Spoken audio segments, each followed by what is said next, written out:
May 3rd, 2007. This date will forever be etched into the memories of those who were alive at that time. It was a Friday evening when news broke of a missing child from Britain named Madeleine McCann. All the details we're about to share have been collected from investigations, media reports, and statements from individuals involved. And some of these details may not represent the full truth or may be inaccurate. She had disappeared from her family's holiday apartment in Portugal, leaving behind an array of questions and theories. They also ensured that the children had access to food and drinks. Around 8 p.m., when Kate and Jerry left the apartment, they arranged for another friend, Russell Cooper, to look after the children. Several theories have been proposed, but none have been proven conclusively. Let's explore some of the most prominent leads that investigators have followed. Cooper would stay in an adjacent apartment and keep an eye on the kids. Some have criticized the couple for leaving their children alone in the apartment, while others have defended them. A former detective who worked on the case believes that Kate and Jerry were not directly involved in Madeleine's disappearance and that she was taken by a stranger. It took them nearly 3 weeks to launch an official investigation, and many felt that valuable time was lost.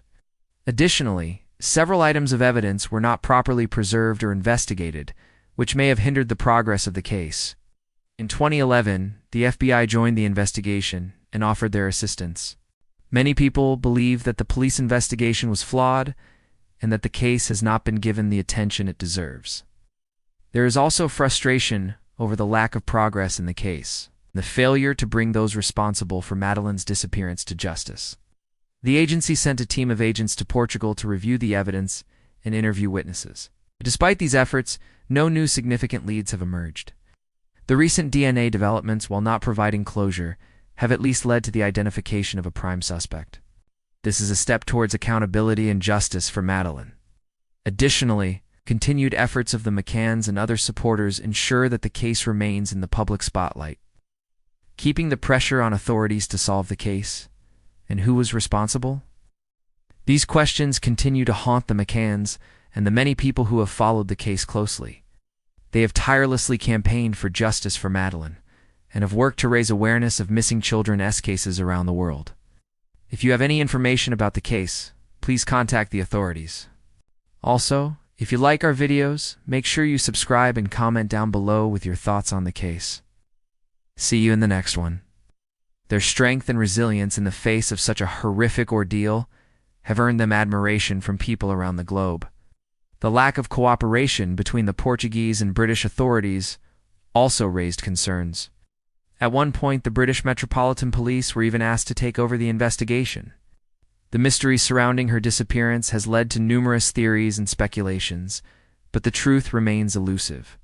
As the investigation continues, we can only hope that justice will be served and that Madeleine's family will finally get the answers they deserve. According to the Portuguese authorities, Madeleine was last seen at around 8:30 p.m. when her parents left for dinner.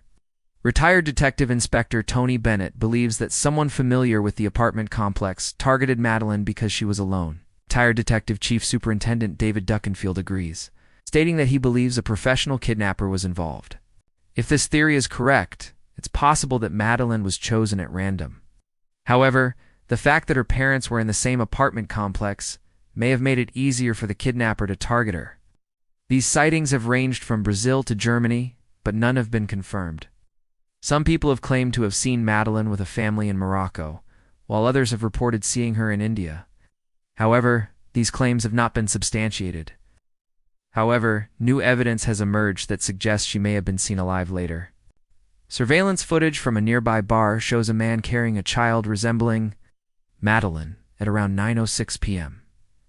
The child appears to be wrapped in a blanket, and the man is believed to have left the bar a few minutes later. While the footage is grainy and the child's face cannot be clearly seen, the lead has not been ruled out, and the man seen in the video remains a person of interest in the case. Kate and Jerry were planning to check on their children around 9:30 p.m. These samples were collected from various items and individuals connected to the case. One of the samples, a blanket found in the McCann's hire car, initially yielded inconclusive results when tested in Portugal. However, when the same sample was analyzed by German authorities using a different method, it showed a match with Christian Bruckner, a convicted sex offender. Bruckner's DNA was also found on the zipper of the same blanket. Despite these findings, Bruckner denies involvement in Madeleine's disappearance and has not been charged with any wrongdoing. The Portuguese authorities, however, have said that they believe Bruckner may have kidnapped Madeleine, and that he is the prime suspect in the case. However, at 9:30, Cooper texted Kate saying that everything was fine, and she should relax and enjoy her evening. Today, we are going to revisit this perplexing case, exploring all the unanswered questions surrounding Madeleine's disappearance, so make sure you watch until the end. This was unusual as the children usually stayed in their own apartment. Cooper went next door but was surprised to find the apartment empty and the front door wide open. He immediately called Kate and Jerry, who rushed back to the apartment complex. Upon realizing that Madeleine was missing, they began searching for her around the complex and called the police. On May 2007, the McCann family, along with several friends, embarked on a vacation to the Algarve region in Portugal. They rented 7 apartments in the same complex near the resort town of Albufeira. Kate and Jerry's apartment was located on the first floor, while their friends occupied the ground floor units. On May, Kate and Jerry decided to enjoy a night out with their friends. As they prepared to leave, they made arrangements for their children. Madeleine would stay in the apartment with her younger siblings, while one of their friends, Jane Tanner, would check in on them every 20 minutes. As we delve deeper into this mystery, it's important to note that there is no definitive answer for what happened to Madeleine. But first, let's get to know the victim before we dive into the shocking details. Maddie was born on May 12, 2003, to Kate and Gary McCann in the city of Leicester in the United Kingdom. She had 2 younger siblings, Sean and Amelie, who were twins. Her father, Gary, was a medical doctor while her mother worked in human resources. Maddie was described by her parents as an active and talkative child who enjoyed dancing and swimming. The family was Roman Catholic, and Maddie attended the local church regularly. She was also a bright student who excelled in her classes. Now, let's go back to that fateful day. Before leaving, Kate and Jerry asked Madeleine and her siblings to stay in the apartment and not open the door to anyone. Around 10 p.m., Kate sent a text message to Cooper asking him to bring the children over to their apartment. The investigation into the disappearance of Madeleine McCann has seen numerous twists and turns. One of the most intriguing aspects of the case is the timeline surrounding Madeleine's disappearance. Another crucial piece of evidence was the analysis of over 3,000 DNA samples. Madeleine's disappearance also sparked debate regarding the actions of her parents, Kate and Jerry. In addition to the DNA evidence, there have been numerous reported sightings of Madeleine since her disappearance.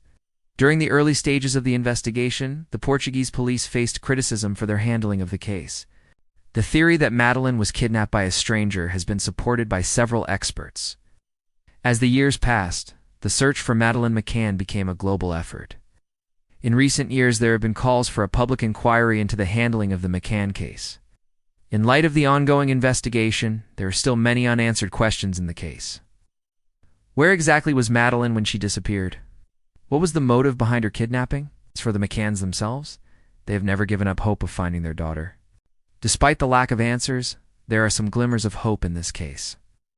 The disappearance of Madeleine McCann is a tragedy that has captivated the world. Thank you for watching.